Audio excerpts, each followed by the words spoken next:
ప్రార్థన చేసుకుందాం. పరిశుద్ధుడైన మా పరలోకపు తండ్రి, మరోసారి నీ యొక్క సన్నిధిలో చేరి నీ వాక్యమును వినే భాగ్యం మాకు ఇచ్చారు, మీకు వందనాలు. ఈ వాక్యం ద్వారా ఎవరెవరైతే ఈ యొక్క ప్రోగ్రాం వీక్షిస్తున్నారో ప్రతి ఒక్కొక్కరిపై నీ యొక్క ఆత్మను కుమ్మరించు. అయోగ్యుడనైన నన్ను నీ ఆత్మ ద్వారా తాకి ఈ ప్రేక్షకుల యొక్క అవసరతల కొలది మీరు నన్ను వాడుకొనమని యేసు అతి పరిశుద్ధ నామమున వేడుకొనుచున్నాము తండ్రి, ఆమేన్. ప్రియులారా, పోయినసారి 10 మంది కన్యకల గురించి మనం చూచాం. వారిలో 5 బుద్ధి గలవారు, మరో 5 బుద్ధి లేనివారు. వీరందరూ కూడా పెండ్లి కుమారుని రాక కొరకు ఎదురు చూస్తున్నారు. పెండ్లి విందులోనికి వెళ్ళాలని ఆశిస్తూ ఉన్నారు. మరి ఆ దినములలో యూదుల యొక్క ఆచారంలో ఏంటంటే, పెండ్లి కుమారుడు వస్తాడు, వచ్చి కన్యకలతో పాటు ఈ మ్యారేజ్ గ్రూప్తో పాటు యేసు ప్రభు చెప్పినటువంటి ఉపమానములు ఇవి చాలా అర్థంతో కూడినవి. ప్రతి వారికి అర్థము అయ్యేటట్లుగా ఆయన చెప్పాడు. 5 బుద్ధి గలవారు వారితో పాటు ఎక్స్ట్రా నూనెను తీసుకుని వెళ్ళారు, పాత్రలలో నూనెను మోసుకొని వెళ్ళారు. బుద్ధి లేని వాళ్ళు వారితో పాటు అందరికీ దివిటీలు ఉన్నాయి, కానీ వీరికి నూనె లేదు. సహోదరుడా, నీకు నూనె ఉన్నదా? సహోదరి, పరిశుద్ధాత్మ కార్యం నీలో ఉన్నవా? పరిశుద్ధాత్మ సహకారం నీలో ఉన్నదా? పరిశుద్ధాత్మ యొక్క తోకదల నీకు ఉన్నదా? ఇది ఉన్నదా లేదా అనే సంగతి నీవు తెలుసుకునేటటువంటి సమయం ఇదే. ఆఖరి రోజున ఆ బుద్ధి లేని కన్యకల వల్లే నీవు తిప్పలబడకూడదని నా యొక్క ఉద్దేశం. రోమ పత్రికలో 8వ అధ్యాయంలో మనం ఏం చూస్తున్నాం? 9వ వచనం. రోమ పత్రిక 8వ అధ్యాయం 9వ వచనం. దేవుని ఆత్మ మీలో నివసించి ఉన్న ఎడల మీరు ఆత్మ స్వభావం గలవారే గాని శరీర స్వభావం గలవారు కారు. ఎవడైనను క్రీస్తు ఆత్మ లేనివాడైతే వాడు ఆయన వాడు కాదు. చాలా జాగ్రత్తగా గమనించాలి. నీవు క్రైస్తవుడు అని పేరు చెప్పుకుంటున్నావు, క్రైస్తత్వంలోనే ఉన్నాను అని అనుకుంటున్నావు, గుడికి వెళ్తున్నావు, చందా ఇస్తున్నావు, క్రైస్తవ కార్యక్రమంలో ముమ్మరంగా పాల్పొందుతున్నావు, కానీ దేవుని ఆత్మతో నీకేమైనా సంబంధం ఉన్నదా? దేవుడు నీతో మాట్లాడుతూ ఉన్నాడా? ప్రతి దినము నీవు దేవుని సన్నిధిలో కూర్చొని నీ హృదయ పరిస్థితి గురించి ఏమైనా నువ్వు తలస్తున్నావా? అందరితో పాటు నేను కూడా క్రైస్తవుడని అని నువ్వు అనుకుంటున్నావు, కానీ నీకు నిజముగా దేవునితో సంబంధం లేదు. పౌలు ఏమంటున్నాడు చూద్దాం. గలతీయులకు రాసిన పత్రిక 4వ అధ్యాయం 6వ వచనం. మరియు మీరు కుమారులై ఉన్నందున దేవుడు మన హృదయములలోనికి పంపెను. కాబట్టి దేవుడు మన హృదయములలోనికి పంపెను. సహోదరులారా, దేవుని ఆత్మ నీలో పని చేయుచున్నదో లేదో, దేవుని ఆత్మ నీలో పనిచేస్తున్నప్పుడు నీవు మొరపెడతావు, ప్రార్థన చేస్తావు, నాయనా తండ్రి అని నీవు ప్రతిరోజు దేవుని సన్నిధిలో కూర్చొని నీకు మొర్రపెట్టు ఆత్మను దేవుడు అనుగ్రహిస్తాడు. చాలామంది భార్యలతో ఏమంటారంటే, ఏదో అసమానం నువ్వు ఏడిపై సరిపోతుంది, ఏడుస్తా ప్రార్థన చేస్తావు అని అంటారు. చాలామంది ఏడుచుకుంటూ ప్రార్థన చేస్తున్నటువంటి వారిని చూసి వింతగా చూస్తారు. సోదరుడా, నీవు ఎన్నడను కన్నీటితో నువ్వు ప్రార్థన చేయలేదు, దేవుని ఆత్మ ద్వారా నువ్వు ముద్రించబడలేదు. నాకు చాలా కాలం దేవుని ఆత్మ ద్వారా మనం ముద్రించబడటం అంటే ఏంటో నాకు తెలిసేది కాదు. ఎఫెసీ 1వ అధ్యాయం 13వ వచనం.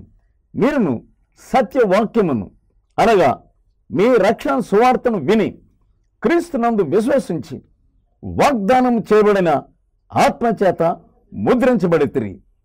దేవుని మహిమకు కీర్తి కలుగునట్లు ఆయన సంపాదించుకొనిన ప్రజలకు విమోచనం కలుగు నిమిత్తము ఈ ఆత్మ మన స్వాస్థ్యమునకు సంచకరువుగా ఉన్నది.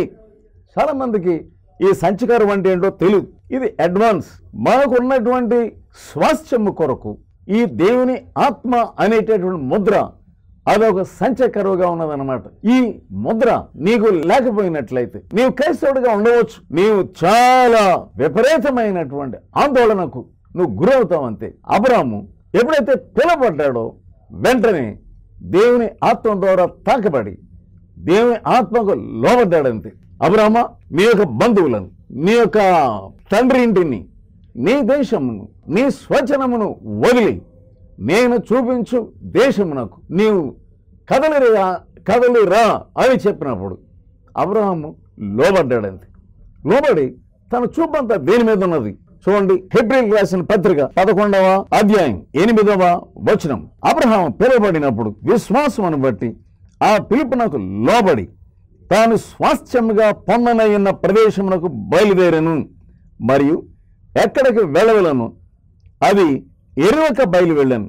విశ్వాసమును బట్టి అతనితో ఆ వాగ్దానమునకు సమాన వారసులైన ఇస్సాకు యాకోబను వారును గుడారములలో నివసించచ్చు అన్యుల దేశములో ఉన్నట్టుగా వాగ్దత్త దేశంలో పరమాసులైరి.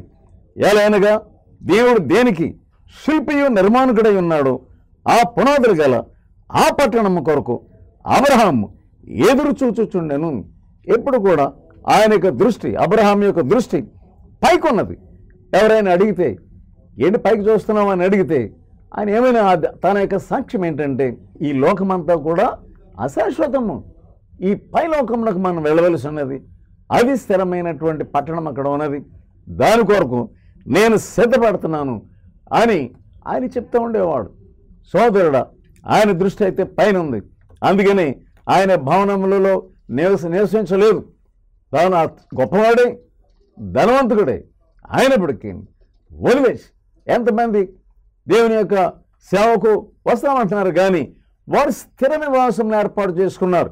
చాలామంది నేను గమనిస్తే మొట్టమొదట్లో బాగానే ఉన్నారు, మాకు ఇల్లు వద్దు, మాకు అదొద్దు అని అనుకున్నారు.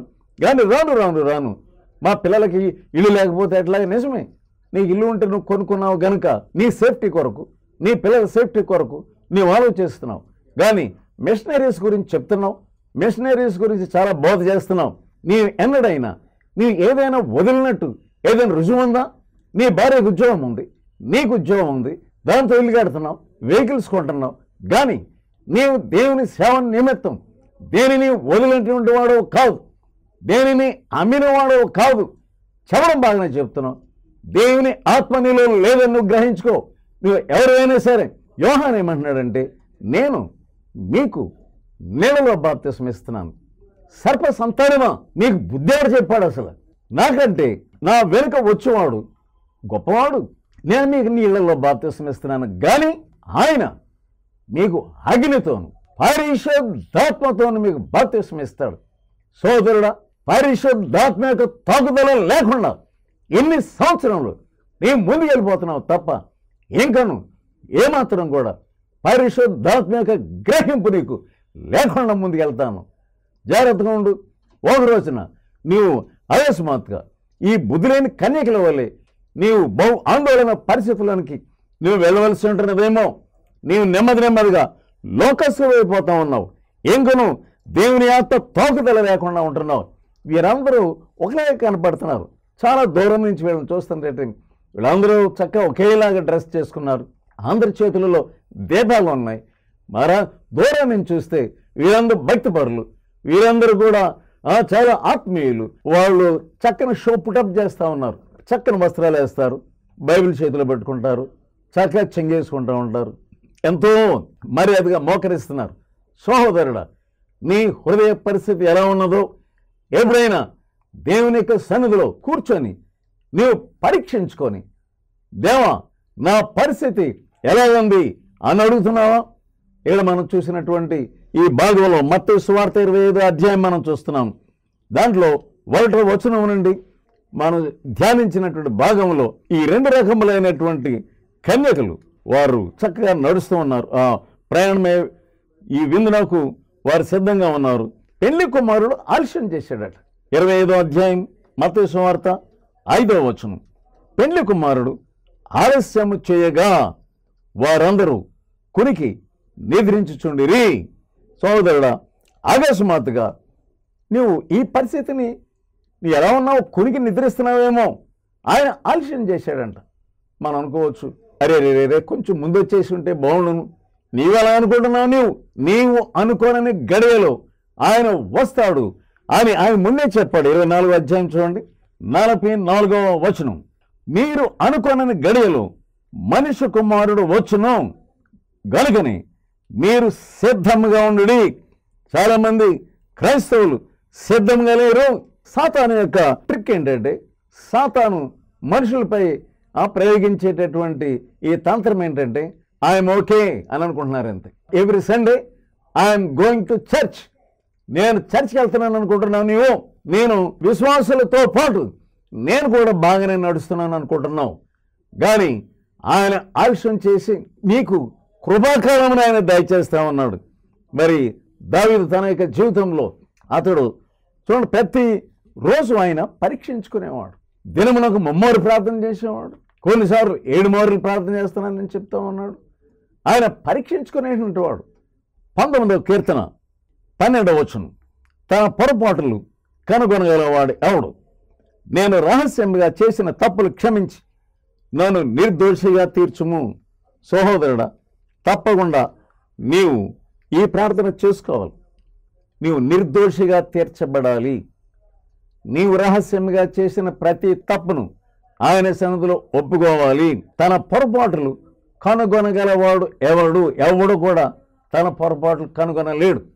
నువ్వేంటంటే పెద్దర్హం చేసేస్తున్నావు, పెద్ద మనిషి అనుకుంటున్నావు, సంఘంలో నేను కూడా పెద్దోడిని అనుకుంటున్నావు. కానీ ఎన్నడూ నీ పాపముల విషయమైన పశ్చాత్తాపడలేదు. దావీదేమన్నాడంటే, తన పొరపాట్లు కనుగొనగలవాడు ఎవడు? దేవుని ఆత్మ నేను తాకితేనే తప్ప నీ పొరపాటు ఏంటో నీవు గ్రహించలేవు. ఏమన్నాడంటే, నేను 13వ వచనం, దురభిమాన పాపములో పడకుండా నీ సేవకుని ఆపుము. కీర్తన 19:13, దురభిమాన పాపములో పడకుండా నీ సేవకుని ఆపుము, వాటిని నన్ను ఏలనీయకము. నీవేమని ప్రార్థన చేసుకోవాలి? వాట్ ఈస్ దురభిమాన పాపం? ప్రిసంప్చుయస్ సిన్. ఇది పాపం కాదు అని నీవు ముందుకెళ్ళిపోయేటటువంటిదే దురభిమాన పాపం. సాతానుడు అక్కడ నిన్ను పట్టుకుంటున్నాడు. ఆ పాపం నేను ఏలుబడి చేస్తాను. దావీదు ఏం ప్రార్థన చేసుకుంటున్నాడంటే, ప్రభువా, వాటిని, ఈ దురభిమాన పాపములను, దురభిమాన పాపం యొక్క ప్రభావం నుండి నన్ను విడుదలచ్చి ఈ పాపములు నన్ను ఏలుబడి చేయనీయకము. నీవు కూడా అలా ప్రార్థన చేసుకోవాలి. ఆయన ఆలస్యం చేశాడంట. పెండ్లి కుమారుడు ఆలస్యం చేశాడట. పెండ్లి కుమారుడు అంటే యేసుక్రీస్తు ప్రభు. ఆయన ఈ లోకంలో తన రక్తంలో ఎవరెవరైతే తమ వస్త్రములను ఉతుక్కున్నారో, ఎవరెవరైతే పాపంలో ఒప్పుకుని పశ్చాత్తాపడ్డారో వారందరినీ కూడా, వాళ్ళని ఏమంటున్నామంటే వధువు అంటున్నాం. మరి ఆ పెండ్లి విందు సిద్ధంగా ఉన్నది. వరుడు ఆయన సిద్ధంగా ఉంటున్నాడు, సిద్ధపడతా ఉన్నాడు. మరి ఎప్పుడు వస్తాడో, ఎప్పుడు మనల్ని తీసుకుని వెళ్తాడో తెలియదు కనుక వాక్యం వింటున్న ప్రతి ఒక్కొక్కరు కూడా దేవుని సన్నిధిలో కూర్చొని మీ హృదయంలో బహుగా పరీక్షించుకోవాలి. ప్రభువా, నేను సిద్ధంగా ఉన్నానా? ఎప్పుడైతే ఆలస్యం చేశాడో, మత్తయి సువార్త 25:5 వచనం, పెండ్లి కుమారుడు ఆలస్యం చేయగా వారందరూ కునికి నిద్రించుచుండిరి. పక్కవాళ్ళు నిద్రపోయారు కదా అని నువ్వు నిద్రపోతున్నావు. వాళ్ళు నిద్రపోతారు. ఎందుకు నిద్రపోతారంటే వాళ్ళు సిద్ధంగా ఉన్నారు. యేసువారు ఎప్పుడు వచ్చినా కానీ ఐఎమ్ రెడీ అన్నట్టుగా ఉన్నారు వాళ్ళు. నువ్వెందుకు నిద్రపోతున్నావు? వాళ్ళే నిద్రపోయారు కదా అని అంటున్నావా? Be careful. నీవు మెలకువగా ఉండి ప్రార్థన చేసుకో, దేవుని అడుగు.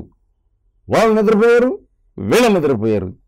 అర్ధరాత్రి వేళ ఇదిగో పెండ్లి కుమారుడు, అతనిని ఎదుర్కొన్న రండి అని కేక వినబడింది. అకస్మాత్తుగా ఒక కేక.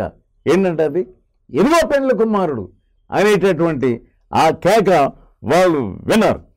వినగానే ఇదేంటంటే అన్ఎక్స్పెక్టెడ్ అవర్. వాళ్ళు అనుకోనని గడియలు చక్కగా వాళ్ళు నిద్రపోతూ ఉన్నారు. ఆ సమయంలో ఇదిగో పెండ్లి కుమారుడు అనేటటువంటి ఆ కేక వినగానే వీళ్ళందరూ ఏం చేశారంటే ఒత్తు పైకెత్తారండి. ఎప్పుడైతే ఆ ఒత్తు పైకెత్తారో 5 దీపాలు ఆరిపోతున్నాయి. 5 దీపాలు బాగానే ఉన్నాయి. ఒకవేళ ఆరిపోయినా వాళ్ళు ఎక్స్ట్రా తీసుకెళ్తున్నటువంటి నూనె దాంట్లో వేసుకుంటారు. వీళ్ళకి బెంబెలెత్తిపోయింది. దీపాలు ఆరిపోతూ ఉన్నాయి.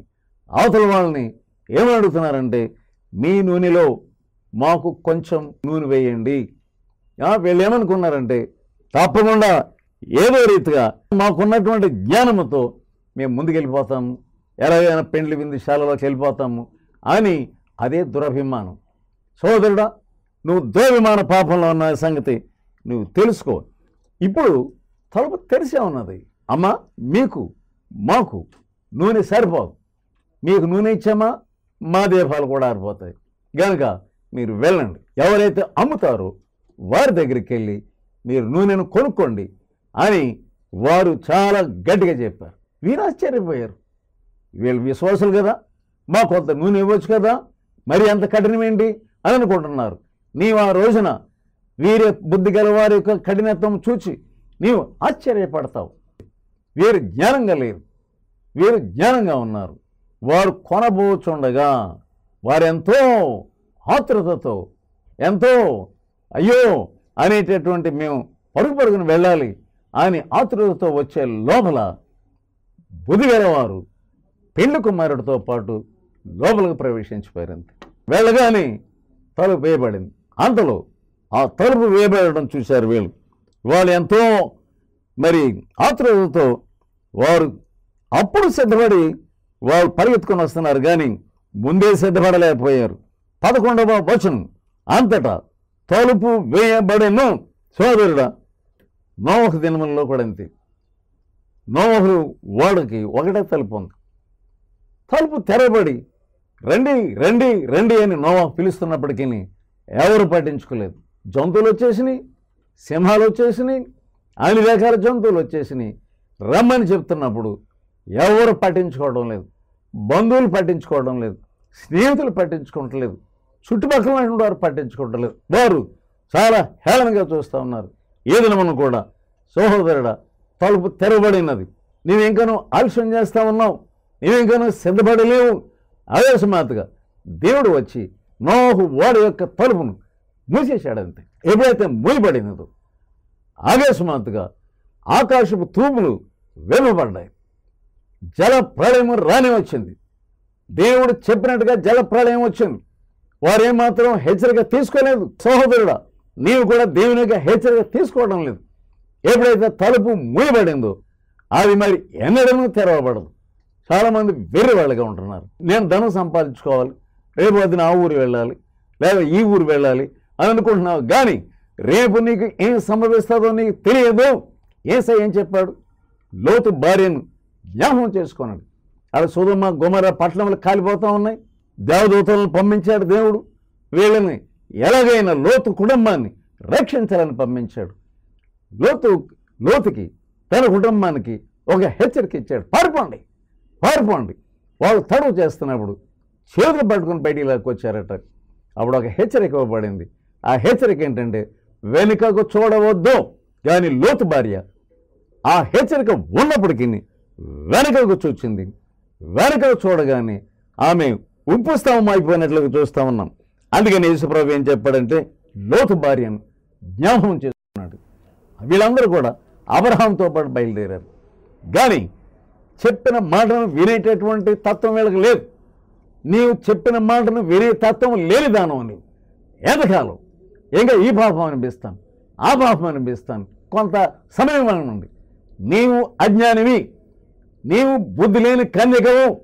ఈ సమయంలో దేవుడి వర్తమానం ద్వారా నిన్ను హెచ్చరిస్తున్నాడు.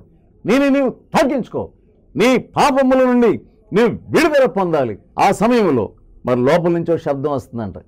తలుపు వేయబడినటువంటి చాలా భయంకరమైనటువంటి ఘట్టం అది. వీరు ఆ సమయం అక్కడికి వచ్చి తలుపు వేయబడడం చూచి చాలా నిశ్చేష్టులు అయిపోయారు. అయ్యో, ఈ లోకంలో ఉన్నప్పుడు మేము ఇంత కష్టపడ్డామే, మేము దీపాలు పట్టుకుని నడిచామే, లోకమంతా ఒకవైపు నడుస్తుంటుంటే మేము అవన్నీ మానేసి ఈ భక్తి పరులతో పాటు మేము బైబిల్ తీసుకొని వచ్చామే అని అనుకుంటున్నారు. కానీ వారు ఎంతకుముందు దేంట్లో మెలకువగా ఉండాలో దాని విషయంలో మెలకువగా లేరు. నీ అంతరంగంలో దేవుడు పనిచేస్తూ ఉన్నాడా అనే విషయంలో నువ్వు మెలకువ లేకుండా నీవు మునిగి వెళ్ళిపోతూ ఉన్నావు. దేవుడు నీలో పనిచేస్తున్నాడా లేదా అని నీవు తెలుసుకోవలసిన సమయం ఇదే. తలుపు వేయబడిన తర్వాత ఇన్ని సంవత్సరం యేసుప్రభు సిలువ వేయబడిన అప్పటి నుండి ఆయన పునరుద్ధానుడై లేచిన తర్వాత రక్త నిబంధనతో ఉన్నటువంటి ఈ తలుపును నీ కొరకు ఆయన తెరిచిపెట్టాడు. ఈ సమయంలో నువ్వు పశ్చాత్తాపడకపోతే మూయబడిన తర్వాత ఈ బుద్ధి లేని కన్యకల వల్లే నువ్వు పశ్చాత్తాపడే ప్రయోజనం లేదు. ఎంతముందు మా కొంచెం నూనె వేయండి. అది కూడా వారి యొక్క మనవి నిరాకరించబడింది. ఇప్పుడు మరి ఒక మనవి, అయ్యా తలుపు తీయండి. వేయబడిన తలుపు ఎన్నడూ తీయబడదు. అక్కడ లోపల నుంచి ఏం శబ్దం వస్తుందంటే, మీరెవరో నాకు తెలియదు గనక. చూసారా, మీరెవరో నాకు తెలియదు. మత్తయి సువార్త 7వ అధ్యాయంలో ఏముందంటే, ప్రభువా అని పిలిచి ప్రతి వాడును పరలోక రాజ్యంలో ప్రవేశింపడు గాని నా తండ్రి చిత్త ప్రకారం చేయవాడి పరలోక రాజ్యంలో ప్రవేశించును. అందరితో పాటు నేను బాగానే ఉన్నాను అనుకుంటున్నాను. నేను ఒక దేవుని సేవకుడికి ఒక హెచ్చరిక లెటర్ రాశాను. ఏమని రాశానంటే, మీ దగ్గర ఉన్నటువంటి ఫలానా యవనస్తుని మీరు హెచ్చరించండి. ఎందుకంటే దేవుడు నాకు చూపించాడు, అతని వెనకాల ఒక దురాత్మ ఉంది.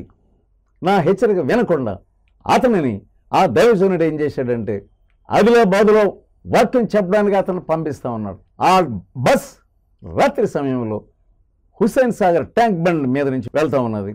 అకస్మాత్ ఆ మధ్యరాత్రి వేళ ఆ బస్ హుస్సేన్ సాగర్లో పడిపోయిందండి.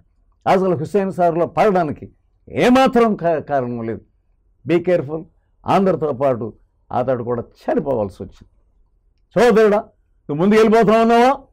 బీ కేర్ఫుల్ ఏమనుకుంటున్నావు? నీ అంతరంగం పరీక్షించుకో.